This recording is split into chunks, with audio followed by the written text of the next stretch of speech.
Hey, I'm Mark Dendy, choreographer, and my fondest memory of ADF is about 7 or 8 actually, and I'll just start with my very first summer there as a student.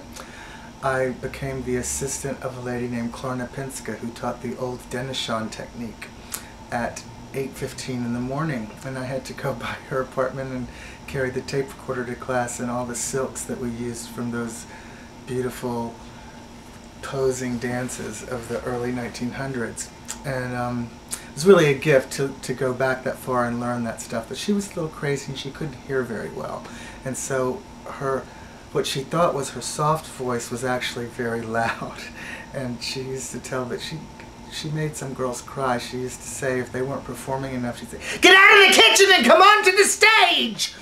And she did a meditation at the end of class for everyone. We all laid down on the floor and closed our eyes, and she would say, "Your feet are very heavy.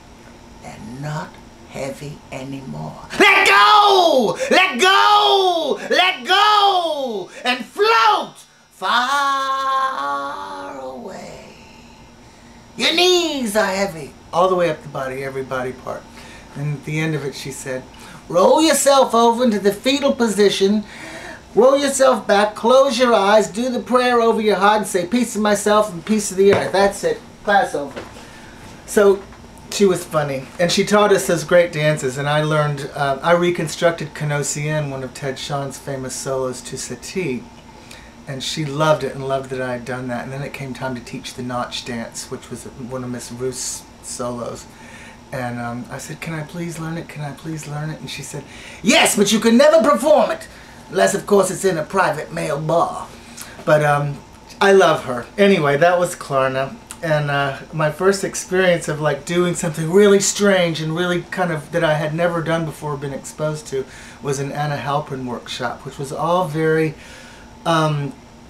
kind of, I want to say esoteric, but it was about spiritual healing, very much about process and communication and group. And there was this one girl in the class, Mariana Taylor, who'd never been exposed to anything like that. I mean, I knew it had happened from the, from the history books, but she was like a jazz and a modern, classic modern girl, so she knew nothing of this. And one day Anna Halpern said, "I want you to run across the room and tell everybody what you're running for as you're running." And girls would run across the room, "I'm running for the children of divorced parents."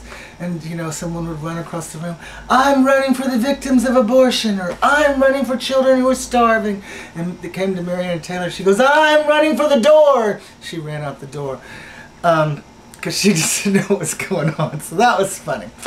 I think my most magical experience there was with Ruby Shang when she did a site-specific piece for the 50th anniversary. Shows you how old I am. In 1984, I was in her company, and the very opening scene of this was these women mysteriously came out from behind all those trees in front of Epworth. And I was behind a tree. I didn't get to be in that section because it was women's. I was keeping time with a drum.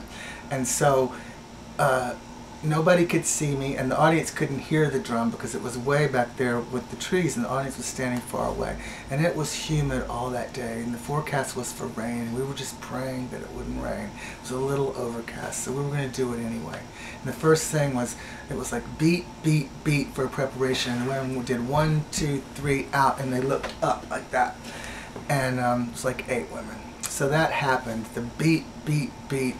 Walk, walk, walk from behind the trees, up, and the thunder crackled, and the lightning came, and the skies opened up, and it just began to pour rain on these women's faces. And it was just one of those things where God is the best lighting designer and scene and set director, because it was just, you couldn't have had any better special effects. You couldn't have waited for that all day in a filming crew. It was just a moment of brilliance, and then it cleared up and we finished the piece, and it was cool. I mean, cool weather-wise, and it was all over the campus, and that was my most magical moment.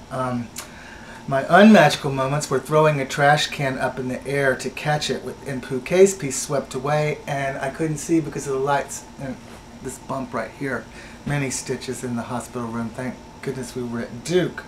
I almost rolled off the stage in one of Simone's 40s pieces where I think I was water rolling, and there were bushes in that piece and there were frogs in that piece. And I was rolling, and it was all the way downstage and into this roll that I was doing.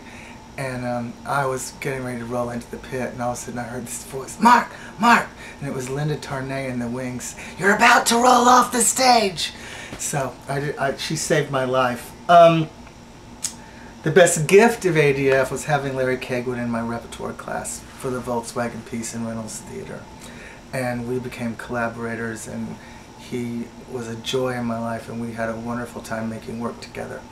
And one of the duets we made was called Afternoon of the Fawns. And the ADF people have a tour that you go through and watch rehearsals, and they bring, like, you know, a lot of retirees and some community people who are interested in the process, or guests from New York, into these rehearsals.